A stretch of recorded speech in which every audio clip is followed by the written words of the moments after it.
Well, welcome back. It feels like a while since we've seen you. What have you been up to? Man, just hanging with the family, training as much as possible, and then just prepping for this one. So I know you guys were supposed to fight a different date, correct? Yeah, they wanted to do it in Canada. I like Vegas, love Vegas. It's so much easier out here. So we asked if we could do it here, and they said yes. It was probably going to be really cold in Canada too, right? That too, that too. Like why not come to Vegas? It's like my third home here, so like let's do it here. Did you want to fight sooner? Like when you were this layoff that you've had, was it planned? Were you okay with it? Did you want to fight much sooner than today or Saturday? I think it was more of like I was okay with the layoff. I definitely wanted to obviously build more skill and try to improve on it as much as possible. But I think we told Sean October and then instantly got us a fight in October. So What did you think when you got the name? I was excited. This guy, Kyler, he brings it. He's nonstop action. These type of guys. There's more opportunities to counter, more opportunity to get finishes, and they're not necessarily like a boring fight at all. We kept trying to ask him if he thought this was going to be a 3-round bloody brawl. Yeah. And he did not want to say yes. He didn't say no, but he didn't want to say yes. Do you think is that something that you're anticipating? Because I think that's what the fans anticipate. Yeah. Obviously, I'm with them. I hope I don't, leave this place bloodied up and, on the stretcher again and going back to the hospital.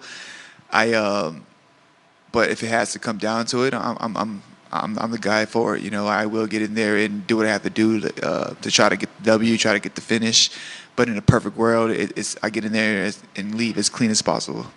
How do you think the two of you match up? I think this is a great matchup. I think this is a fight of the night for sure. Like I said, he brings it. He starts off fast. I believe I start off fast as well. He has a wild kicking style. He's he'll pull guard and try to jump on submissions. He seems like a lifelong martial artist, like one of those kids that's been in the gym since he was like 3. So karate background, jiu-jitsu background. And he's fighting tough guys. He just beat Pedro Munoz. So this is another tough fight. I did an interview yesterday, and I was like, this is he might not have the ranking or the big name yet, but this is just as dangerous a fight as anybody else I fought. Is there any extra pressure going into this fight, coming off some losses and knowing you got to prove something, and like you said, coming in against a really tough guy? Yes and no. I feel like I'm always. It sucks. I feel like I'm always in this kind of spot where I gotta like remind everybody, and I kind of, I've lost 2 in a row. Definitely don't want to lose 3 in a row, but yeah, there's definitely pressure in coming off of 2 fights, losing streak against. But then if you look at who I'm fighting, it's like it's tough, man. It's like this is the hardest fucking sport in the world, So it's kind of like but I do gotta put together a couple and stay consistent, And just something a little off topic. Last night, Dana White said he wanted to remove the media from the rankings. He thinks there needs to be an overhaul with the rankings. What do you think of the rankings? Do you think that they're pointless at this point? Do you think that they maybe potentially could be revamped?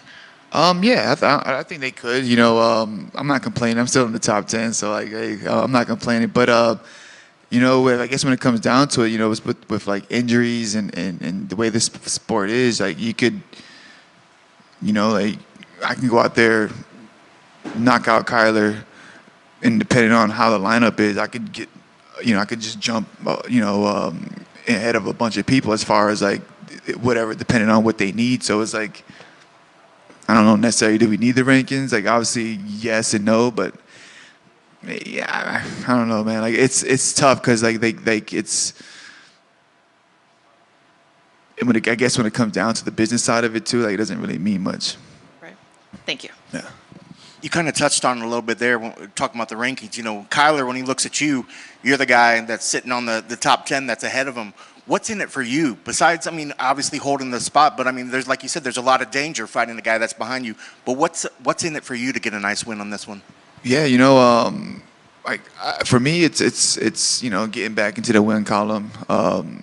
I feel like I fought almost everybody in the top 10 anyway. So like, there's not too many matchups I can get without being a rematch, you know.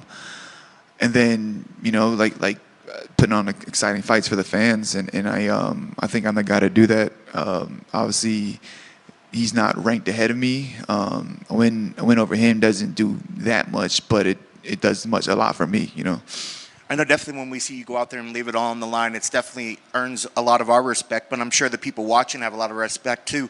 Do fans ever stop you on the street sometime and say, dude, that fight with you against so-and-so was just crazy? Yeah. You know, it does, you know, it is kind of cool to hear it. It sucks because you're talking about a loss, you know, or like you're getting beat up, and it's like a reminder of that. But like it is like, you know, like it doesn't feel that bad when you see that smile, or you motivated them to get into the gym, or you help them through whatever they might be going through, to kind of like, man, watching you go to war, you know, help me with X, Y, and Z. So it is pretty cool.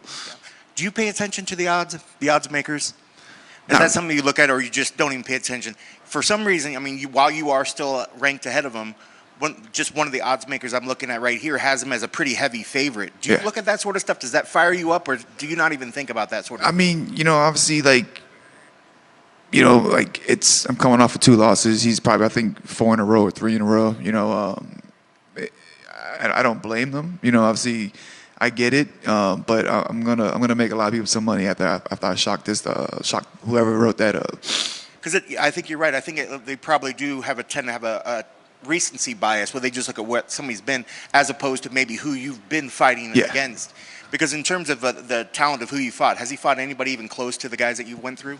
Yeah, I would say yeah. You know, he's in there with Munoz. He fought Song Yadong. You know, so he's fought some talent. You know, he's looking impressive in some of these wins. You know, yeah. You know, when they told me that fight, like I was like, all right, let's go, because this is going to be a tough fight. He's going to bring it. He's like I say, he's super creative, and he's willing to sit there and look for finishes, and you know, you might not get him all the time, but you can tell he's looking for it. He's trying to set him up, and obviously he's training with a solid squad. There's a bunch of killers in that gym he's with, so like I'm not taking him lightly at all.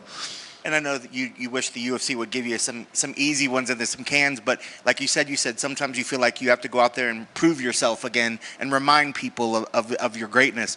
Is there a point of view that you enjoy that, though? You sort of enjoy reminding people and getting the comments after the fact, like, oh, like y'all forgot me. Yeah. I feel like this feels similar to when I fought Adrian Yanez. You know, unfortunately, I lost 2 in a row. Then I fought him, got a big win, and then lost another 2 in a row. And obviously, I'm back with another unranked fighter that's super dangerous. So it has that feeling, and then like.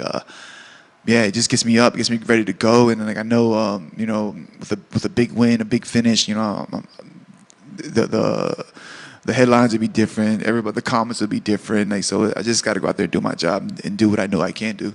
You know, just looking at some of the names that you went through, you know, you speak of before the Yanez, you had Marlon Vera, before that, Jose Aldo. I want to get your thoughts on Aldo coming back out of retirement and jumping back in the game and still looking really good. What do you think? He's sharp, man. He's sharp. He's good. He's motivating. He's a reminder that, you know, if you do it right, do it smart, you can push this as long as you want to, you know. And yeah, just that last one's kind of like, God, you know, it's like. I don't know. I kind of gave it to him, man. I don't know. I kind of gave him that win.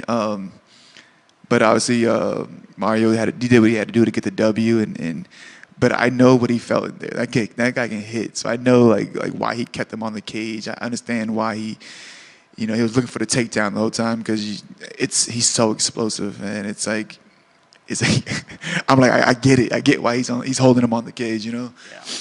Last for me, your keys to the victory. What needs to happen to make sure you get your arm raised on Saturday? I just got to be smart. I got to be aggressive and just let it flow, you know. But a guy like that, like there's going to be opportunities to counter, and I plan on countering and making him pay and getting my hand raised. Thank you.